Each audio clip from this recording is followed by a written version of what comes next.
Hello નમસ્કાર મિત્રો, વિડીયોમાં તમારું સ્વાગત છે। મિત્રો તમે વિડીયો જોઈ શકો છો। મિત્રો વાગર ડ્રાઈવર મિત્રો ટ્રેક્ટર ચાલી રહ્યું છે। મિત્રો આવો તો જિંદગીમાં પહેલી વાર જ બન્યું છે। મિત્રો વિડીયો તમે જુઓ, મિત્રો જોતા તમે રહી જશો। મિત્રો તમે પૂરો વિડીયો જોઈ શકો છો। મિત્રો વગર ડ્રાઈવર ટ્રેક્ટર ચાલી રહ્યું છે।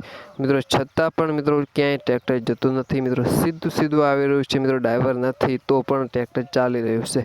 મિત્રો આવું તો જિંદગીમાં પહેલી વાર બન્યું છે। તમે આગળ વિડીયોમાં પણ જોઈ શકો છો। મિત્રો ડ્રાઈવર નથી છતાં પણ ટ્રેક્ટર ચાલી રહ્યું છે। મિત્રો તમે જરૂર એક કોમેન્ટ કરી દેજો મિત્રો, સાચું છે કે મિત્રો ખોટું। સોશિયલ મીડિયામાં આ વિડીયો બહુ જ વાયરલ થઈ રહ્યો છે કે વગર ડ્રાઈવરે ટ્રેક્ટર ચાલી રહ્યું। આવો વિડીયો સોશિયલ મીડિયામાં અત્યારે બહુ જ વાયરલ થઈ રહ્યો છે। તો એક જરૂર કોમેન્ટ કરજો, તમને શું લાગે છે।